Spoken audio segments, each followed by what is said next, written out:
बालकों, मनुष्य कभी क्रीड़ा में तो कभी धन संपदा अर्जित करने में आनंदित रहता है।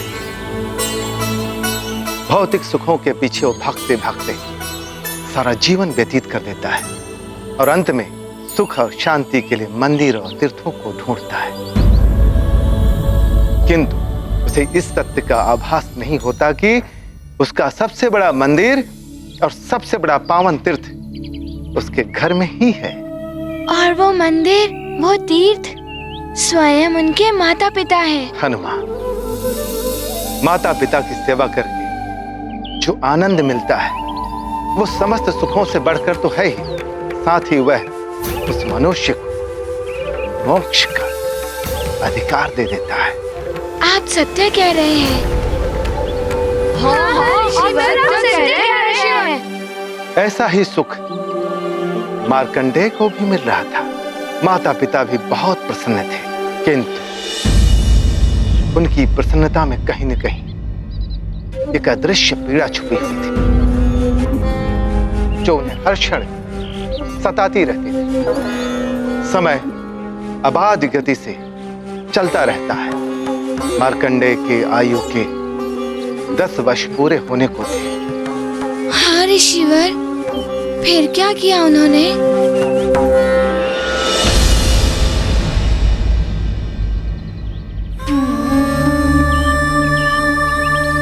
हे प्रभु, ऐसा तेजस्वी पुत्र प्रदान करके भी आपने इतना बड़ा दुख दे दिया हमें।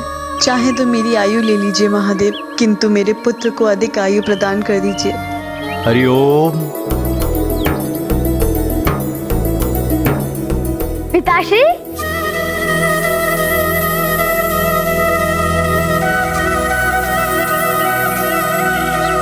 प्रणाम पिताश्री। कल्याण हो। लाइए पिताश्री, ये मुझे दीजिए। यहीं पर रुकिए, मैं अभी आया।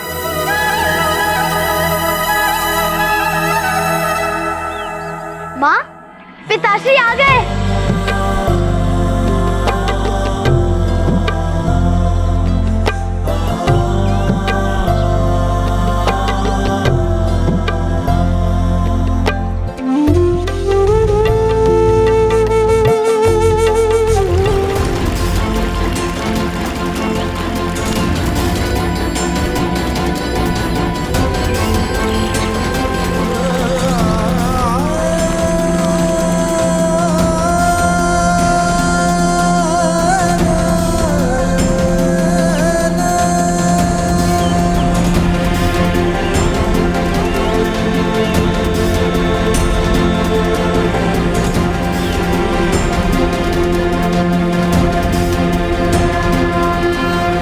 आप तो अगस्त ऋषि के आश्रम जाने वाले थे स्वामी, फिर इतनी शीघ्र कैसे लौट आए?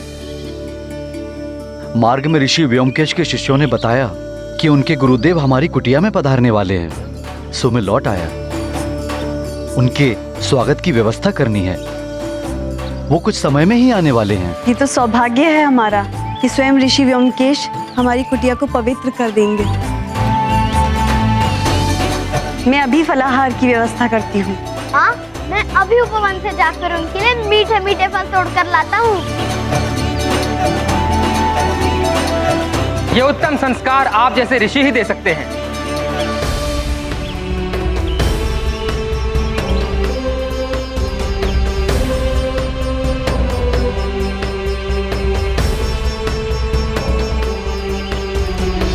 प्रणाम ऋषिवर व्योमकेश। कल्याणावस्तु ऋषिवर मृकंडू। आपका हमारी कुटिया में स्वागत है महर्षि। हमारी कुटिया धन्य हो गई आपकी चरण धूलि से। बड़ा ही मेधावी पुत्र है आपका।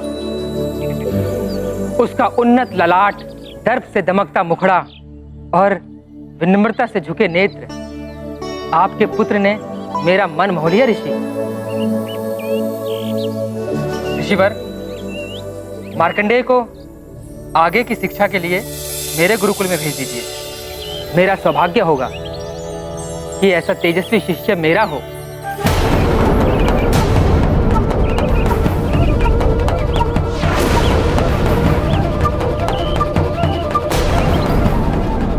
ऋषिवर मृकंडू, देवी, क्या हुआ?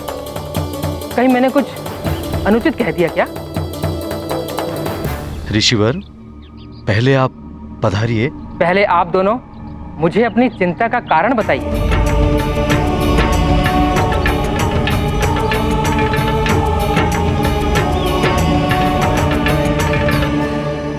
महर्षि, हमारे जीवन में सौभाग्य तो आया, किंतु दुर्भाग्य की काली छाया के साथ। आप जैसे महातपस्वी के वचनों में ऐसा नैराश्य? ऋषिवर, आशा ही तपस्वियों का आभूषण है, निराशा साधारण मनुष्यों के लिए है। किंतु आप? महर्षि, मैं एक पिता भी हूं, एक ऐसे पुत्र का पिता जिसका कि जीवन अंत होने वाला है। मात्र 10 वर्ष की आयु ही पाई है मेरे पुत्र ने। सिर्फ थोड़े से ही दिन शेष बचे हैं मेरे पुत्र के पास। 10 वर्षों से एक एक दिन, एक एक घड़ी गिन रही हूँ। हर क्षण देख रही हूँ कि मृत्यु शनै शनै मेरे पुत्र के निकट आ रही है। ऋषिवर,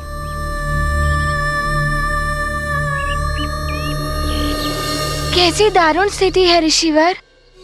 माता पिता के लिए इससे बड़ा दुख और क्या होगा कि वो अपने पुत्र की मृत्यु के एक एक क्षण की गणना करें। हाँ हनुमान, यदि माता पिता का वश चले तो वो अपनी आयु देकर भी अपने पुत्र को बचा लेते, किंतु काल के समक्ष सब विवश हो जाते हैं। काल को कौन रोक सकता है? काल किसी को रोके नहीं रोकता। शीघ्र ही वो दिन भी आ गया जिस दिन के स्मरण मात्र से ही उनके हृदय कंपित हो उठते थे।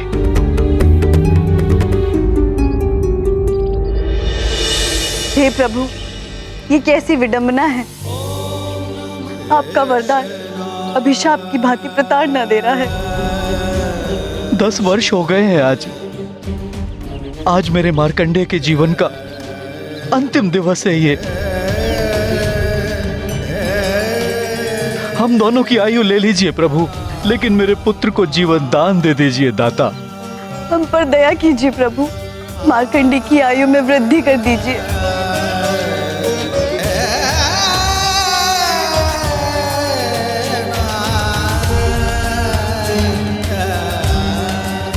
माँ, पिताश्री,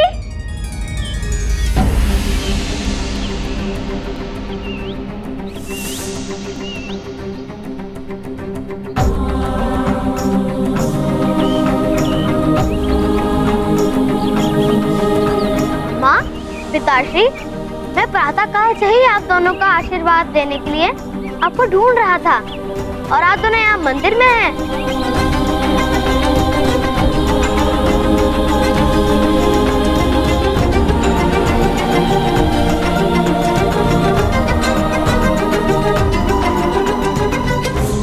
आशीर्वाद दीजिए।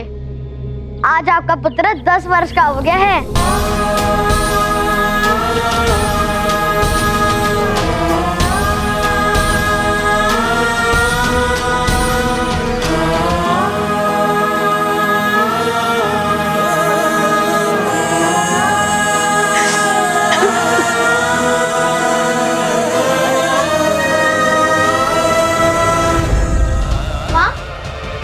सदा प्रसन्न रहो पुत्र।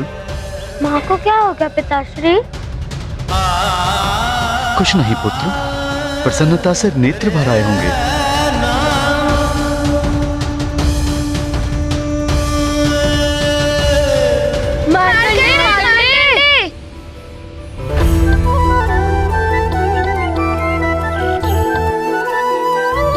क्या हुआ मित्रों? ये बता रहा था कि आज तुम्हारा जन्म दिवस है। हाँ, आज मैं 10 वर्ष का हो गया हूँ। फिर तो कुछ आनंद उत्सव होना चाहिए, क्यों मित्रों? प्रणाम ऋषिवर। प्रणाम ऋषिवर। ऋषिवर, कुमार मार्कंडेय के 10 वर्ष पूर्ण होने के उपलक्ष्य में कुछ होम हवन होना चाहिए।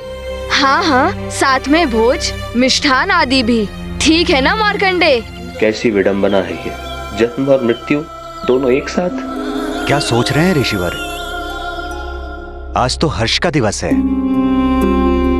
हम सब मिलकर व्यवस्था का आरंभ करते हैं।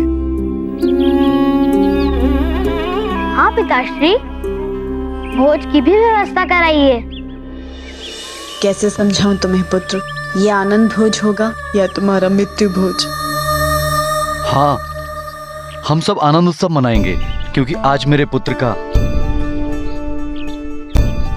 जन्म दिवस है। मैं भोज के लिए सारे सामान की व्यवस्था करती हूँ। माँ, आपको कष्ट उठाने नहीं देगा आपका ये पुत्र। मैं करूंगा सारी व्यवस्था। पिताश्री, आप चिंता मत कीजिए, मैं शीघ्र ही भोज एवं हवन की सारी सामग्री जुटा लूंगा। चले मित्रों। हाँ, शीघ्र चलते हैं। व्यवस्था। ऋषिवर, मार्कंडेय जी के उत्साह को देखकर तो प्रतीत होता है कि उन्हें तो ज्ञात ही नहीं है कि उनकी आयु अब समाप्त होने वाली है। हाँ हनुमान, यदि मनुष्य को अपनी आयु की अल्पता का आभास हो जाए तो उसका शेष जीवन भी दुखमय हो जाता है। इसलिए मार्कंडेय के माता पिता ने उसे इस विषय में कुछ भी नहीं बताया। किंतु हनुमान, सत्य कभी छुपता नहीं है। क्षमा कीजिए ऋषिवर, हमें यह ज्ञात नहीं था कि आज मार्कंडेय के जीवन का अंतिम दिवस है। मैं कैसे अपने पुत्र को अपने नेत्रों के समक्ष अंतिम श्वास लेते हुए देख सकती हूँ?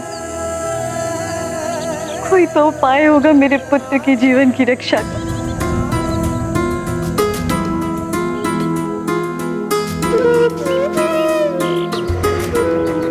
महादेव का कथन कभी असत्य नहीं हो सकता मरुदमती।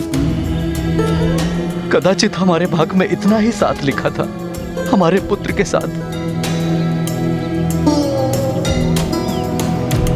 मेरा भोला भाला मार्कंडेय तो अपने जन्म दिवस का उत्सव मनाने की व्यवस्था करने में लगा है। इस अबोध को तो ज्ञात ही नहीं कि आज का दिवस उसके जीवन का अंतिम दिवस है।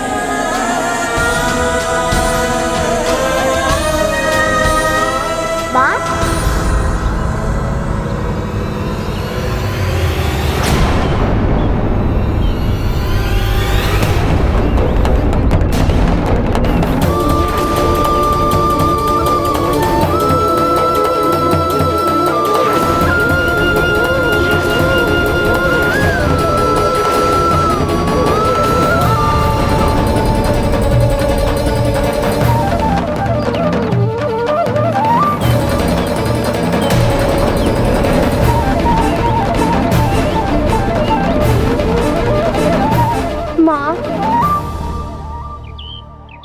पिताश्री, ये सोचकर आप वर्षों से दुखी होते रहे होंगे। आपने मुझे इस तथ्य से पहले ही अवगत करा दिया होता तो आज ये दुख का क्षण आया ही नहीं होता। पिताश्री, आप ही ने सिखाया है कर्म से भाग्य की रेखाएं भी परिवर्तित हो जाती है। मैं भी कुछ अवश्य कर ही लेता। किंतु पुत्र, महादेव के कथन को तुम कैसे परिवर्तित कर पाते? मैं परिवर्तित करूंगा पिताश्री। इतनी शीघ्र कोई मेरे माता पिता से मुझे दूर नहीं कर सकता। अभी तो मुझे आपकी सेवा करनी है वर्षों तक। माँ, पिताश्री, मैं आप दोनों को वचन देता हूँ कि आपका पुत्र मार्कंडेय मृत्यु पर विजय प्राप्त करके ही लौटेगा। अपने भाग्य को परिवर्तित करेगा।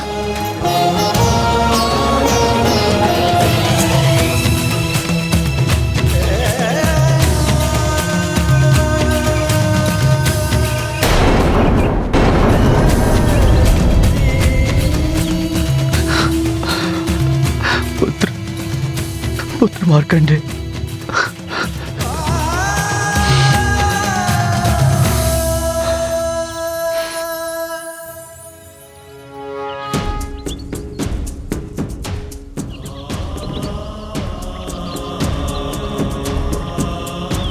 आशीर्वाद दीजिए। हमारा आशीर्वाद तो सदैव तुम्हारे साथ है पुत्र।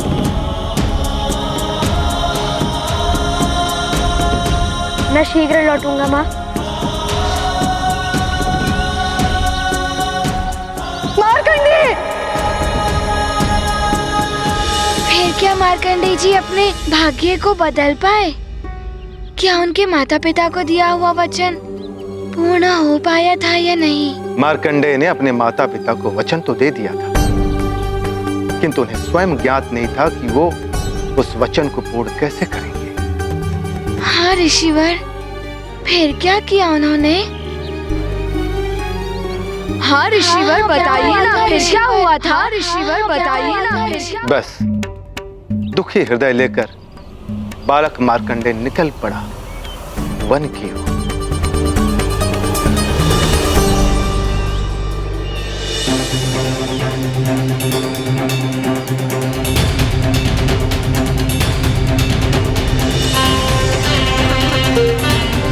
मैं माता पिता को दुखी नहीं देख सकता।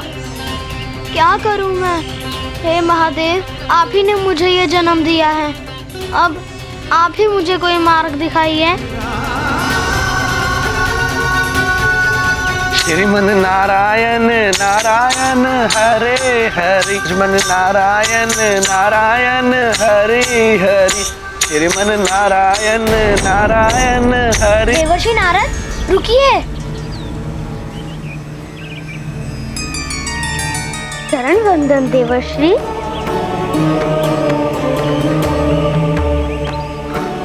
आयुष्मान भव वत्स। क्षमा चाहता हूँ, किंतु आपका ये आशीष मिथ्या जाने वाला है। आशीष मिथ्या अर्थात? कदाचित आपने मुझे पहचाना नहीं। मैं मार्कंडेय हूँ, मृकंडू ऋषि का पुत्र। पिताश्री ने बताया था कि आपने मेरी जन्म कुंडली बनाई थी। हाँ पुत्र, तुम्हारी कुंडली में अल्प आयु का योग था। कदाचित 10 वर्ष पूरे हो रहे हैं। हाँ देवर्षि, आज मेरे जीवन का अंतिम दिवस है। किंतु पुत्र, मेरे मुख से तो तुम्हारे लिए आशीष निकल चुका है। तो आप ही मेरा मार्गदर्शन कीजिए। मैंने माँ और पिताश्री को वचन दिया है कि मैं मृत्यु पर विजय प्राप्त करके ही लौटूंगा। उनकी सेवा करने के लिए मुझे जीवन के कुछ और वर्ष चाहिए। मार्कंडेय पुत्र, यूं तो काल का नियम बहुत कठोर है, इसे कोई परिवर्तित नहीं कर सकता। पुत्र मार्कंडेय, एक उपाय है। तो शीघ्र बताइए देवर्षि। मेरे माता पिता का दुख दूर करने के लिए मैं कुछ भी करूंगा। पुत्र मार्कंडेय, भगवान महादेव की कृपा से तुम्हारा जन्म हुआ है। वे आशुतोष एवं ओढ़रदानी हैं। यदि पुत्र तुम मेरे बताए हुए मंत्र से उन आशुतोष महादेव की आराधना करके उन्हें प्रसन्न कर लोगे, तो वे तुम्हें जीवन दान दे सकते हैं। आप मुझे मंत्र प्रदान कीजिए देवर्षि। मैं प्राण प्रण से भगवान आशुतोष को प्रसन्न करूंगा। किंतु पुत्र, यदि तुम भगवान शिव की कृपा अल्प समय में ही चाहते हो, तो तुम उनके परम प्रिय धाम कैलाश क्षेत्र में जाकर उनकी आराधना करो। शीघ्र प्रसन्न हो जाएंगे भगवान आशुतोष। नारायण नारायण। अब मंत्र सुनो। ओम त्र्यंबकम यजामहे सुगंधि पुष्टि वर्धनम उर्वारुकमय बंधनान मृत्योर्मोक्षे मामृतात्।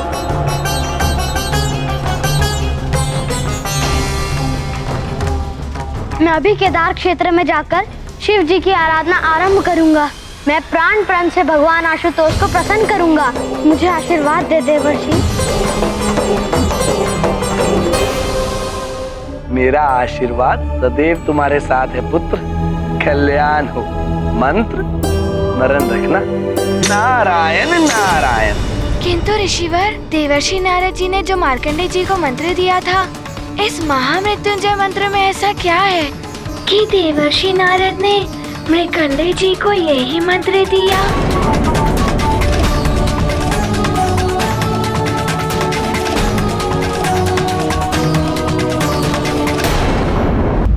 आशुतोष महादेव, ये क्या? ये भोले बाबा का ही रूप है। हनुमान, तुम्हारे भोले बाबा आशुतोष हैं, औढ़रदानी है। आशुतोष का अर्थ है अति शीघ्र संतुष्ट होने वाले। हाँ, मेरी माँ ने भी मुझे ये कहा था कि महादेव जी को मात्र बेलपत्र चढ़ा दिया जाए तो वे बहुत प्रसन्न हो जाते हैं, किंतु औढ़रदानी अर्थात? औढ़रदानी का अर्थ है दोनों हाथों से सब कुछ प्रदान करने वाला, अर्थात भगवान शिव अपने जिस भक्त पर प्रसन्न हो जाते हैं उसे समस्त ऐश्वर्य एवं शक्तियां प्रदान कर देते हैं। किंतु ऋषिवर, देवर्षि नारद जी ने जो मार्कंडेय जी को मंत्र दिया था, इस महामृत्युंजय मंत्र में ऐसा क्या है? हनुमान, मृत्युंजय का अर्थ ही है मृत्यु पर विजय दिलाने वाला। इस मंत्र का स्मरण मात्र से ही अकाल मृत्यु का भय दूर हो जाता है, इसलिए इसे मृत्युंजय मंत्र कहते हैं। ओम त्र्यंबकम यजामहे सुगंधिम पुष्टिवर्धनम उर्वारुकमिव बंधनान मृत्योर्मुक्षयमामृतात्।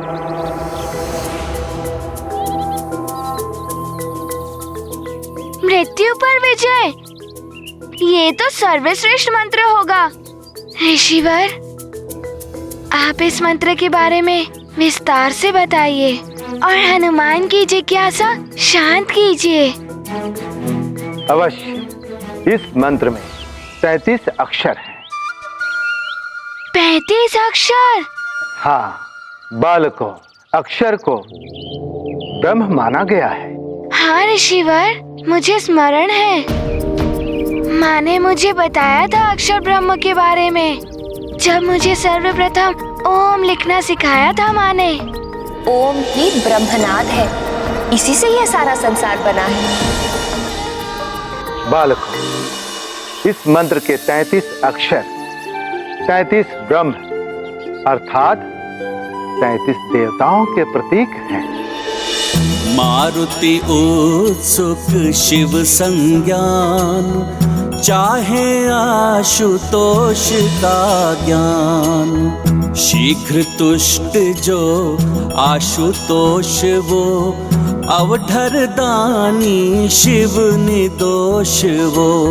मुनि मतंग समझाते उनको, ज्ञान समुद्र कहे जग जिनको। महामृत्युंजय महिमा न्यारी, हनुमत मन सब संशय हारे। गाथा महाबली हनुमत की, रुचिकर लीला राम भगत की। जय जय जय रघुनंदन राम, जय जय जय महाबली हनुमान। किंतु ऋषिवर, किंतु इससे मृत्यु पर विजय कैसे संभव होती है? हनुमान, इस मंत्र के उच्चारण के साथ ही उस समस्त 33 ब्रह्मा अदृश्य रूप में भक्त की रक्षा करने के लिए तत्पर हो उठते हैं। यह तुम्हें आगे की कथा सुनने के पश्चात ज्ञात हो जाएगा। बालकों, अब आगे की कथा ध्यान से सुनो। देवर्षि नारद के अंतर्ध्यान होते ही मार्कंडेय जा पहुंचा केदार क्षेत्र। वहां उसने अपने हाथों से शिवलिंग का निर्माण करके उसने भगवान शिव की आराधना आरंभ कर दी। ओम त्र्यंबकम यजामहे सुगंधिम पुष्टिवर्धनम उर्वारुकमिव बंधनान् मृत्योर्मुक्षयमामृतात्। किंतु ऋषिवर, मार्कंडेय जी के तो जीवन का अंतिम दिवस था, फिर उन्होंने कितने दिनों तक आराधना की? हनुमान, आराधना के लिए कोई समय सीमा नहीं होती है। आराधना में भक्ति, श्रद्धा एवं समर्पण की गहराई पर ही मंत्र की सफलता निर्भर करती है। मार्कंडेय ने अविलंब मंत्र का जाप आरंभ कर दिया। ओम त्र्यंबकम यजामहे सुगन्धिं पुष्टिवर्धनम् उर्वारुकमिव वन्दनान् मृत्युमोक्षीयमामृतात् ॐ त्र्यम्बकं यजामहे सुगन्धिं पुष्टिवर्धनम् उर्वारुकमिव वन्दनान् मृत्युमोक्षीयमामृतात्। तो क्या सत्य में मार्कंडेय जी की ओर भाग बढ़ रहा था? हाँ हनुमान, मार्कंडेय का जाप आरंभ हुआ ही था कि उसका अंत काल बाघ का रूप लेकर मार्कंडेय की ओर बढ़ने लगा। ॐ त्र्यम्बकं यजामहे सुगन्धिं पुष्टिवर्धनम् उर्वारुकमिव वन्दनान् यजामहे सुगन्धिं पुष्टिवर्धनम् ॐ त्र्यम्बकं यजामहे सुगन्धिं पुष्टिवर्धनम् उर्वारुकमिव वन्दनान् मृत्युमोक्षीयमामृतात् मृत्युमोक्षीयमामृतात् ॐ त्र्यम्बकं यजामहे सुगन्धिं पुष्टिवर्धनम् उर्वारुकमिव वन्दनान् मृत्युमोक्षीयमामृतात् ॐ त्र्यम्बकं यजामहे सुगन्धिं पुष्टिवर्धनम् मृत्युमोक्षीयमामृतात् ॐ त्र्यम्बकं यजामहे सुगन्धिं पुष्टिवर्धनम्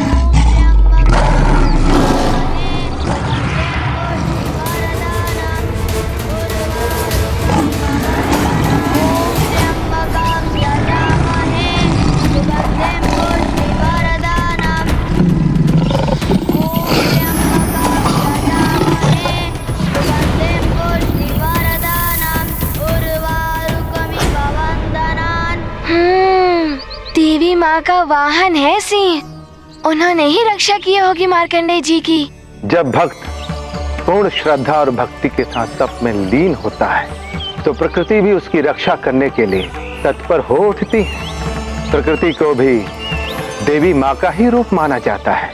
कालवाग्र के जाने से मार्कंडेय जी की मृत्यु भी टल गई होगी ना ऋषिवर? हनुमान, काल का विधान अटल और कठोर है जो कभी परिवर्तित नहीं होता। नियम तोड़ने का दंड हनुमान को मिलना ही चाहिए। मैं हनुमान को दंड देकर ही रहूंगा। नियम है तो यम है। यदि कालदेव अपने नियम पर अटल रहे तो मार्कंडेय जी को नया जीवन दान कैसे मिल सकता था? बड़ी ही विकट स्थिति उत्पन्न हो गई होगी ना? हाँ हनुमान, विधान ही काल की पहचान है। यम के नियम जितने कठोर हैं उतनी ही कठोरता से पालन करवाते हैं कालदेव। इसलिए उन्होंने मार्कंडेय के पास स्वयं ही जाकर उसके प्राण हरने का निर्णय ले लिया। कालदेव निरंतर प्रयास कर रहे थे और उधर मार्कंडेय इन सब से अनभिज्ञ मंत्र जाप में इतना लीन हो गया था कि उसको स्वयं की सुध-बुध नहीं थी। यहाँ तक कि पतझड़ के सूखे पत्ते उसे ढकने लगे थे।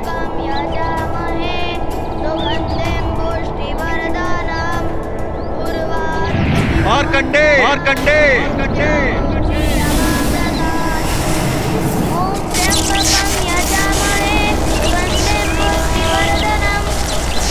बालक मार्कंडेय, तुम्हारे मृत्यु का समय आ गया है। मेरा मृत्यु पाश इसी क्षण तुम्हारे प्राण हर लेगा।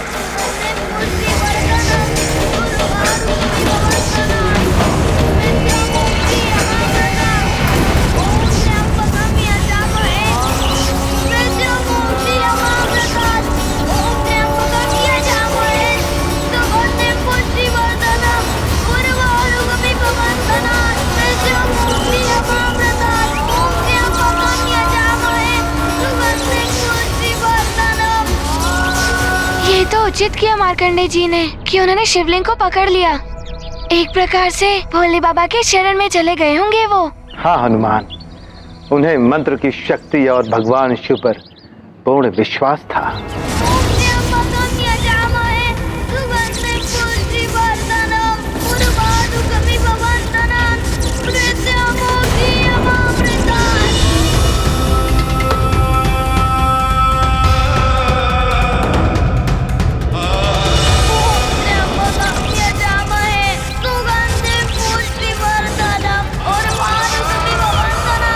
भावुकता का कोई अर्थ नहीं है काल के समक्ष।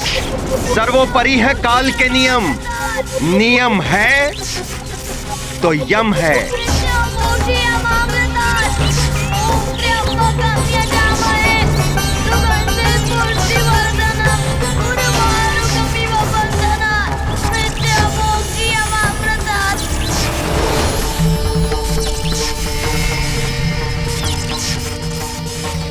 महादेव, ये तो महादेव है।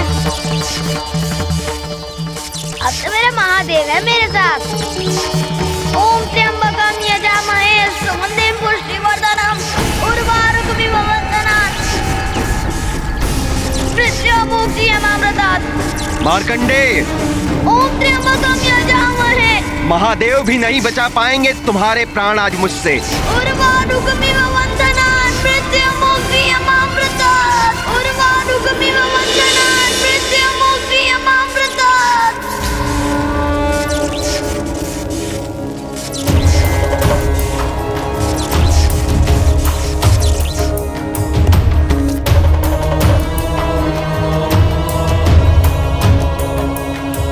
प्रणाम महादेव।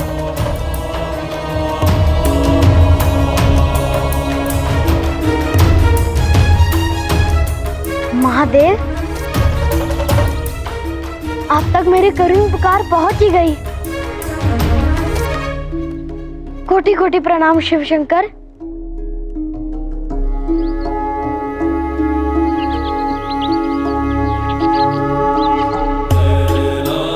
मार्कंडे, तुम्हारी निष्ठा और मातृ पितृ भक्ति ने प्रसन्न कर दिया है मुझे। पुत्र, मांगो, क्या वर चाहिए तुम? महादेव, आपके दर्शन हो गए, मेरा जीवन धन्य हो गया। मुझे अपने लिए कुछ नहीं चाहिए, बस मेरे माता पिता की सेवा कर सकूं, इतना ही और जीवन चाहिए मुझे। मेरी अल्पायु के बारे में सोच सोच कर वर्षों से दुख उठा रहे हैं। बस उनका ये दुख दूर हो जाए, इतनी ही अभिलाषा है मेरी। तो तुम मात्र अपने माता पिता की सेवा के लिए और जीवन चाहते हो? मेरा परम उद्देश्य तो मेरे माता पिता की सेवा है, किंतु मैं लोक कल्याण के लिए भी अपना जीवन समर्पित करने के लिए तैयार हूँ। अच्छा, तो ये बताओ, तुम्हारी दृष्टि में लोक कल्याण क्या है? समाज में सद्विचार, सद्गुण, सधर्म, सत्कर्म और सत्य वचन का प्रचार एवं प्रसार करना, इनके प्रति जन साधारण को जागरूक करना ही लोक कल्याण है।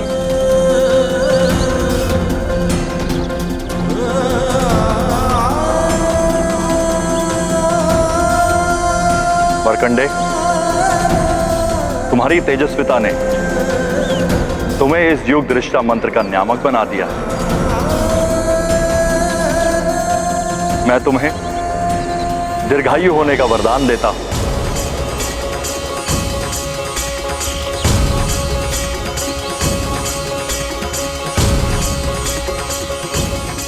चिरंजीवी भव।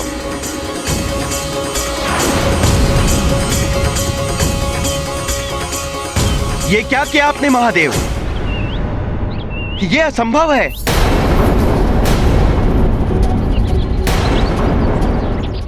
इस बालक की आयु पूर्ण हो चुकी है। इसके प्राण मैं अपने साथ ले जाने आया हूं। कालदेव, ये संसार कर्म प्रधान है। कर्म से मनुष्य अपने भाग्य को भी परिवर्तित कर सकता है। मार्कंडे ने भी अपने कर्म से अपनी मृत्यु को टाल दिया है,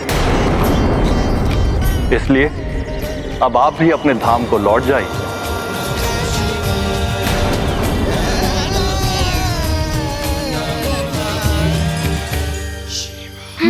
तेजस्विता की ही विजय हुई। अंत में मार्कंडे जी ने वरदान पा ही लिया। फिर तो महादेव के कहने पर कालदेव अपने धाम को लौट गए होंगे ना? नहीं हनुमान, कालदेव नहीं लौटे।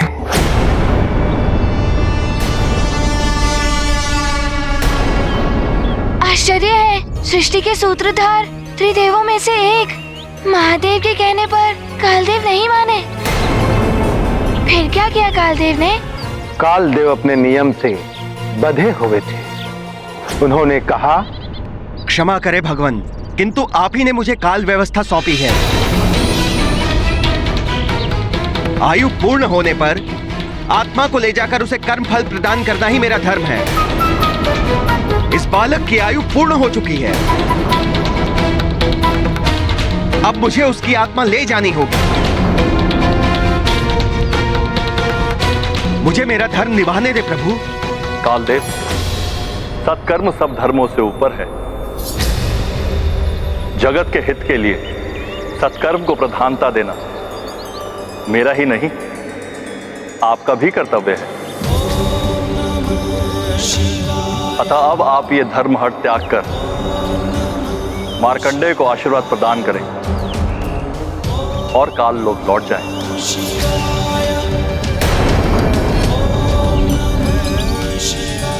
किंतु इससे काल के नियम भंग हो जाएंगे महादेव। तो आप निभाइए अपना धर्म। मैंने भी जगत हित का धर्म निभाते हुए इसे चिरंजीवी होने का वरदान दे दिया। मैं आपके और इस बालक के मध्य खड़ा हूं। आपको मेरा सामना करना पड़ेगा कालदेव।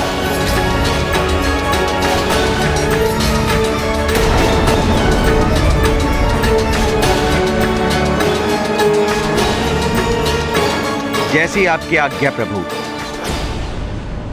मैं नियमों से बंधा हुआ हूं।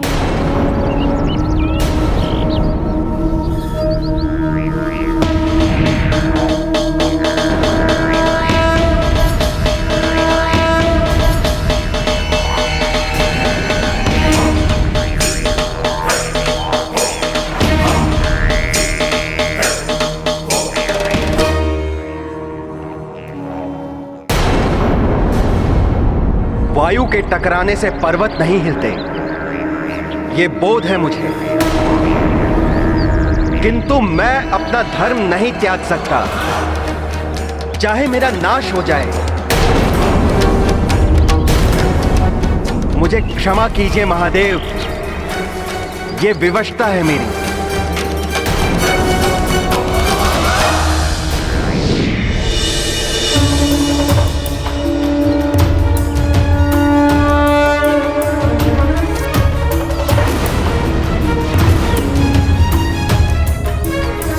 मार्कंडेय, पुत्र मार्कंडेय।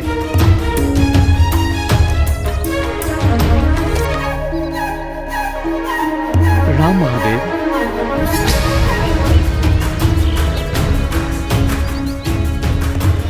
नारायण नारायण।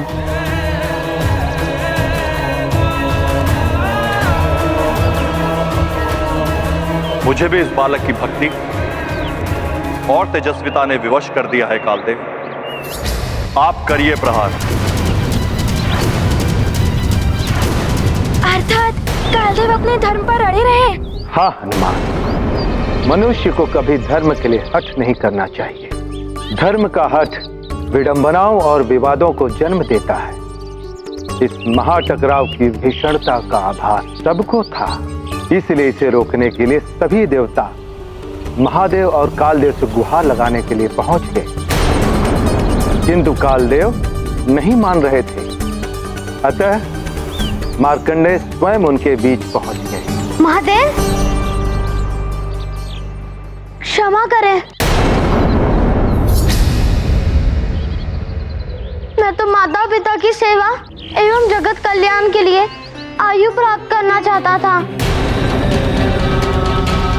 किंतु यदि मेरी आयु जगत के विनाश का कारण बनने लगे तो मुझे ऐसी आयु नहीं चाहिए।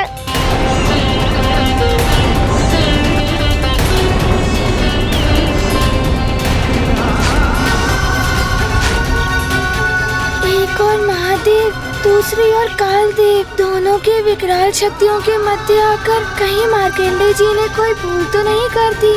मैं तो माता पिता की सेवा एवं जगत कल्याण के लिए आयु प्राप्त करना चाहता था, किंतु यदि मेरी आयु जगत के विनाश का कारण बनने लगे तो मुझे ऐसी आयु नहीं चाहिए। मुझे मृत्यु स्वीकार है।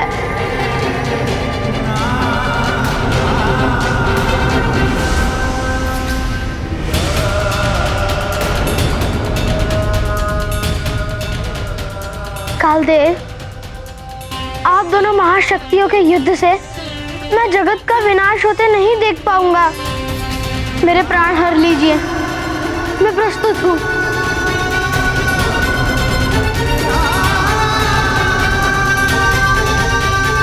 नारायण नारायण, ऊंट के पांव पालने में ही दिखते हैं कालदेव। इस 10 वर्ष की नन्ही आयु में इतने उच्च विचार, ऐसी आत्म त्याग की भावना।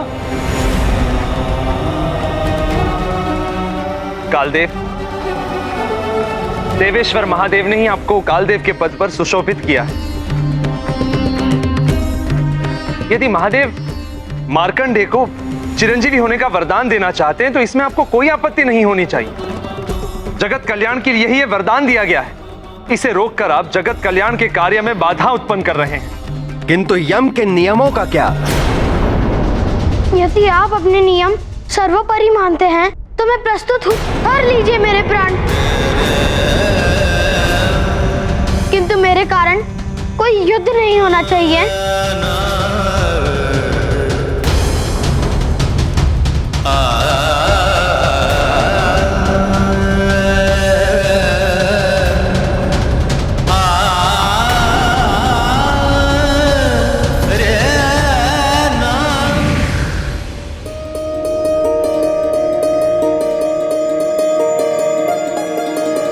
क्षमा करें महादेव।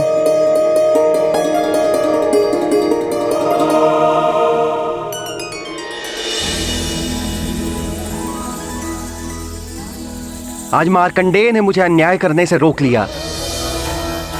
धर्म का पालन तो करना चाहिए, किंतु जगत कल्याण एवं परोपकार के मूल्य पर नहीं।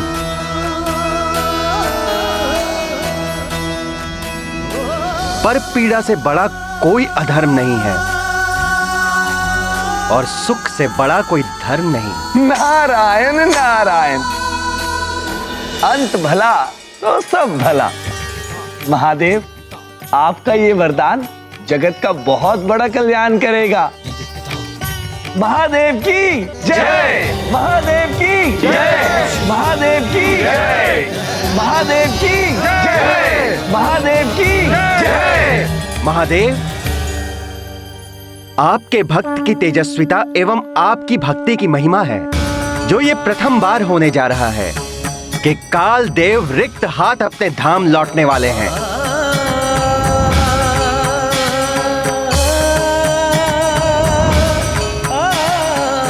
मेरे कृत्य के लिए मैं आप सभी से क्षमा प्रार्थी हूं।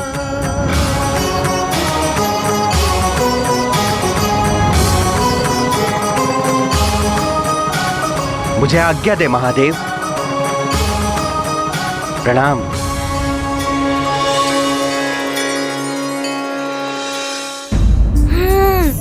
अंत भला तो सब भला। अंततः मार्कंडेय जी अपनी मृत्यु टालने में सफल हो ही गए। हाँ हनुमान, शिव भक्ति और माता पिता की सेवा का पुरस्कार मिला उन्हें। और फिर कालदेव के जाने के पश्चात महादेव मार्कंडेय को आशीर्वाद देते हुए बोले, मार्कंडेय, तुमने जिस मंत्र को जप कर अल्प समय में मुझसे वरदान प्राप्त किया तथा अपनी मृत्यु को टाला है, अब से जगत में उस मंत्र को महामृत्युंजय मंत्र के नाम से जाना जाएगा। इस मंत्र को श्रद्धा के साथ विधि पूर्वक जपने वाला मेरा भक्त मेरी कृपा का अधिकारी हो, उसकी समस्त संकटों, यहां तक कि अकाल मृत्यु से भी उसकी रक्षा हो जाएगी।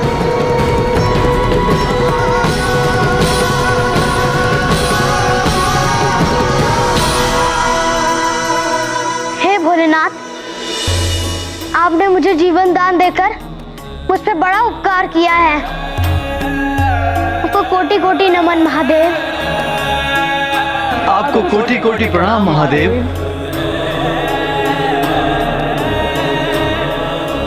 मृत्युंजय महादेव की जय। महाकाल महादेव की जय। जगत हितकारी महादेव की जय। हे प्रभु, आपकी कृपा से अब मैं अपने माता पिता की सेवा भी करूंगा एवं जगत कल्याण के लिए सदा तत्पर रहूंगा। आपकी जय हो भोलेनाथ।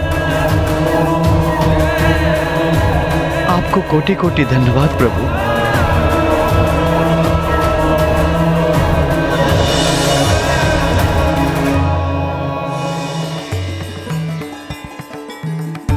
आप सभी देवगणों को भी मेरा प्रणाम। तुम्हारा कल्याण हो बस।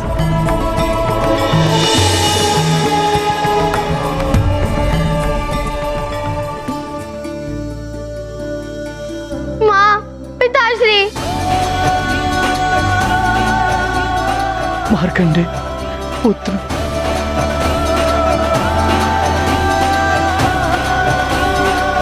तो बालकों, सुनी कथा। मार्कंडे ने सिखाया श्रद्धा और भक्ति के साथ मृत्युंजय मंत्र का जाप किया जाए तो आसन्न मृत्यु को भी टाला जा सकता है। हाँ ऋषिवर, मार्कंडे जी की ये भक्ति के कारण ही कालदेव को रिक्त हाथ लौटना पड़ा। सत्य है हनुमान, अन्यथा कालदेव कभी नियम नहीं तोड़ते हैं, अपितु नियम तोड़ने वालों को दंड देते हैं। हनुमान को नियम तोड़ने का दंड मैं अवश्य दूंगा। सृष्टि का नियम ही है ये, जैसी करनी वैसी भरनी। तो हनुमान, तुमने क्या सीखा इस कथा से? सीख? हाँ ऋषिवर, मुझे ये सीख मिली कि मनुष्य चाहे तो अपने कर्मों से अपने भाग्य को बदल सकता है, जिस प्रकार मार्कंडे जी ने अपनी मृत्यु को टाला। हाँ मित्र, सत्य कह रहे हो मित्र। हाँ ऋषिवर, मैं भी मार्कंडे तीर्थ जाकर महादेव के लिए महामृत्युंजय मंत्र का जाप करूंगा। हाँ मित्र, पूरी श्रद्धा आराधना के साथ पूजा करना। हो सकता है कि मार्कंडे जी की भांति तुम्हें कालदेव भी दंड के स्थान पर क्षमा प्रदान कर दे। उन्हें मुझे क्षमा प्रदान करनी ही होगी। मैं उस मंत्र का जाप करके मेरे सारे परिवार की संकट से रक्षा करूंगा। किंतु हनुमान, ये तभी संभव होगा जब तुम पूरे परिवार के साथ मार्कंडे तीर्थ जाकर इस मंत्र का जाप करोगे। और ध्यान रखना पुत्र, कार्तिक मास के अंतिम सोमवार को तुम्हें वहां पहुंचना होगा। यदि कार्तिक मास के अंतिम सोमवार को तुम परिवार के साथ वहां नहीं पहुंच पाए तो तुम्हारी समस्या हल नहीं हो पाएगी। ऋषिवर मतंग, मैं अभी जाकर माँ और पिताश्री को वहाँ जाने के लिए मनाऊंगा, किंतु मेरा आपसे एक निवेदन है। अवश्य हनुमान, कहो। ऋषिवर, आप मेरे उस दुष्स्वप्न और कालदंड के बारे में माँ और पिताश्री को मत बताइएगा, अन्यथा वो बहुत चिंतित हो जाएंगे। तुम इसकी चिंता मत करो हनुमान, किंतु क्या हुआ ऋषिवर? आप कुछ कहते कहते रुक क्यों गए?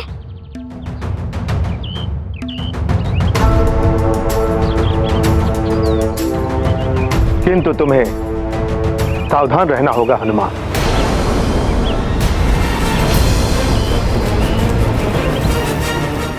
ऋषिवर मतंग, आपका मेरा मार्गदर्शन करने के लिए बहुत बहुत धन्यवाद।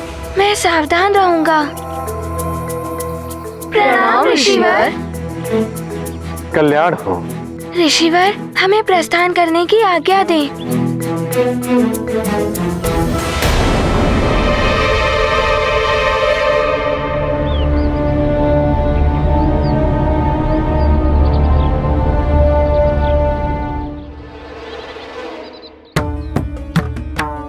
अब क्या हुआ मित्र, रुक क्यों गए? मित्रों, एक दुविधा है। सबको तीर्थ जाने के लिए कैसे मनाऊं? यदि किसी को भी ज्ञात हो गया मेरे उस दुष्स्वप्नों के बारे में और कालदंड के बारे में, तो सब चिंतित हो जाएंगे, विशेष रूप से मेरी माँ। हाँ मित्र, दुविधा तो बड़ी है, लेकिन समय पर पहुंचना भी तो आवश्यक है ना मित्र। हाँ, कैसे भी करके माँ और पिताश्री को मनाना ही होगा। चलो। ब्रह्मदेवाय नमः। ओम ब्रह्मदेवाय नमः। ओम ब्रह्मदेवाय नमः। ओम ब्रह्मदेवाय नमः। ओम ब्रह्मदेवाय नमः। अच्छा हुआ लंकेश ने मेरी बात मान ली। अब लंकेश की ये विधिवत से अमृत की प्राप्ति अवश्य कराए। कहो पुत्र, तुम कुछ कहना चाहते हो? पिताश्री, हनुमान की कुछ इच्छा है, वो आप पूर्ण करेंगे ना? इसमें संकोच कैसा? पुत्र हो तुम हमारे, और पुत्र की हर उचित इच्छा को पूर्ण करना पिता का कर्तव्य होता है। बताओ, क्या इच्छा है तुम्हारी? पिताश्री, हनुमान की ये इच्छा है कि आप माँ, नानी और मार्जरी का मौसी मार्कंडे तीर्थ जाकर मृत्युंजय महादेव की पूजा करना चाहता है।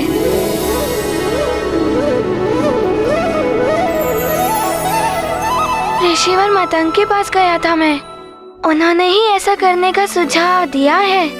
आप सब चलेंगे ना मार्कंडे तीर्थ?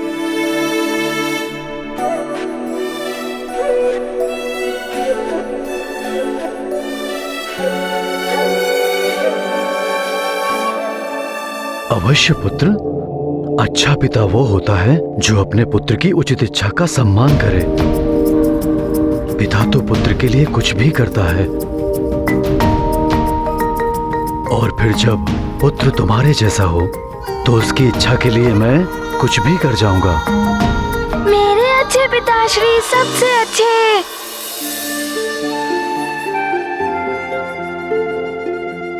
हनुमान, तुमने मेरे मन की बात कह दी। मेरी भी बहुत दिनों से इच्छा थी कि तीर्थ यात्रा पर जाऊं सबके साथ। बहुत ही उत्तम सुझाव है हनुमान का। परंतु पिताश्री, हमें वहां जाने के लिए प्रातः काल में ही प्रस्थान करना होगा। ऋषिवर मतंग ने कहा है कि कार्तिक मास के अंतिम सोमवार को हमें वहां पूजा करनी होगी। तुम्हारी इच्छा अवश्य पूर्ण होगी हनुमान। प्रातः काल तक हम सब व्यवस्था कर देंगे जाने की। मतंग ऋषि ने अवश्य ही कुछ सोचकर यह सुझाव दिया होगा। ऋषिवर मतंग सदैव हमारे परिवार के शुभचिंतक रहे हैं। उन जैसे ऋषि हमारे परिवार एवं राज्य के कल्याण के लिए मार्गदर्शन करते रहे हैं। ये तो हमारे लिए सौभाग्य की बात होगी। मैं अभी मंत्री से यात्रा की सारी व्यवस्था करने के लिए कहता हूँ। हम भी मार्ग के लिए भोजन आदि की व्यवस्था करवा लेते हैं। चलो मार्जरी। हाँ माँ, चलिए। हनुमान, मैं भी सबके लिए वस्त्र आदि की पोटिका लगवा देती हूँ। प्रातःकाल होते ही निकलना है ना?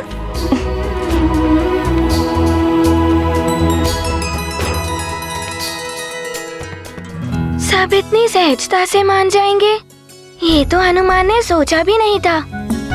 आपका बहुत बहुत धन्यवाद प्रभु। अब तो हमारी यात्रा प्रातः काल को ही आरंभ होगी। प्रभु, आपके कारण हमारे सारे संकट दूर हो जाएंगे। जय हो भोले बाबा की।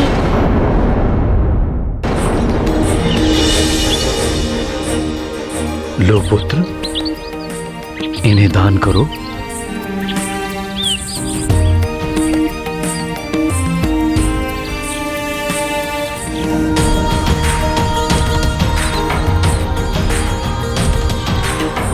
प्रणाम।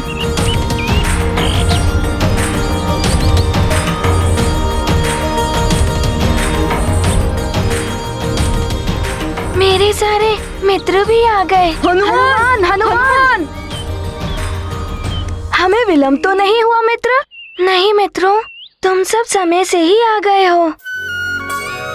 पिताश्री, आपकी अनुमति हो तो मेरे सारे मित्र भी आ सकते हैं मेरे साथ। हाँ हाँ पुत्र हनुमान, वैसे भी तीर्थ यात्रा बंधु बांधवों के साथ ही पूर्ण करने का विधान है। अब हमें शीघ्र ही निकलना चाहिए, जिससे कि समय रहते हम अपनी यात्रा सफलतापूर्वक पूर्ण कर सकें। संभव है निश्चित समय के भीतर ही मैं ये तीर्थ यात्रा पूर्ण कर लूं।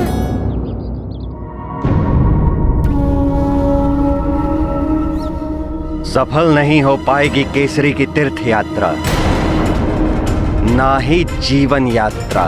परंतु महाराज कालदेव, केसरी का परिवार भी है केसरी के साथ, कहीं परिवार की पीड़ा से ही जुड़ी है हनुमान की पीड़ा। चित्रगुप्त जी,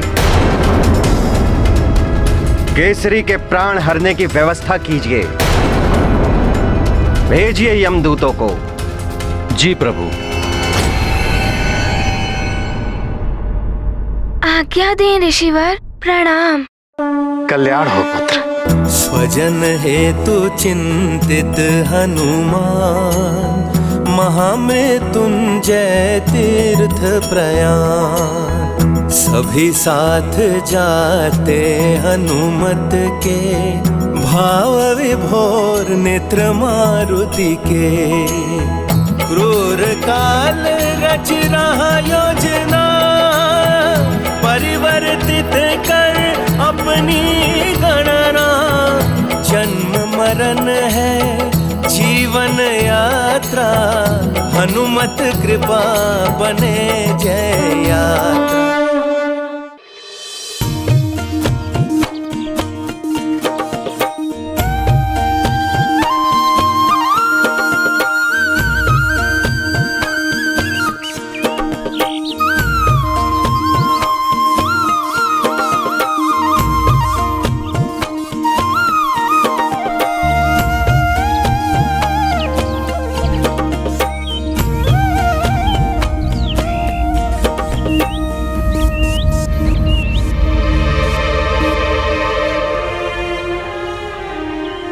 नानी,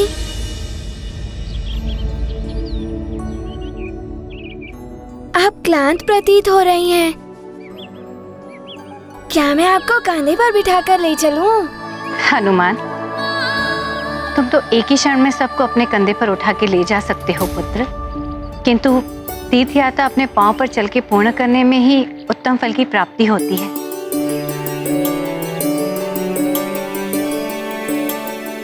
अच्छा, आप सब क्लांत प्रतीत हो रहे हैं। क्यों ना कुछ क्षण विश्राम किया जाए? अवश्य पुत्र हनुमान। आगे पर्वत श्रृंखला है, यदि उसे पार करना है तो हमारा विश्राम करना आवश्यक है। उसके पश्चात हम नई स्फूर्ति से आगे बढ़ेंगे।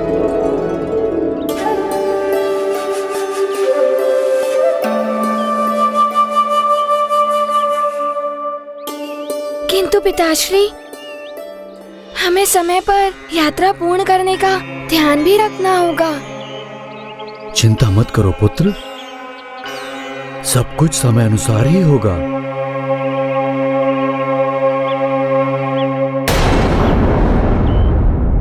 हनुमान, तुम ही नहीं सारा संसार जान जाएगा कि काल के कार्य में हस्तक्षेप करने पर काल का क्या दंड होता है और प्रकृति के विपरीत कार्य करने पर काल कैसे दंड देता है।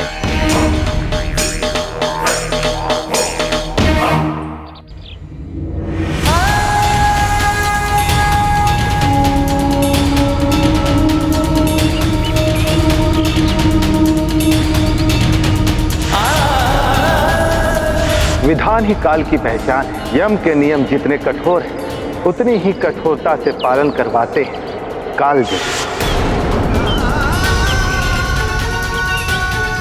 आने वाले संकटों से सतर्क रहकर अब मुझे हर क्षण अपने परिवारजनों के साथ रहना होगा।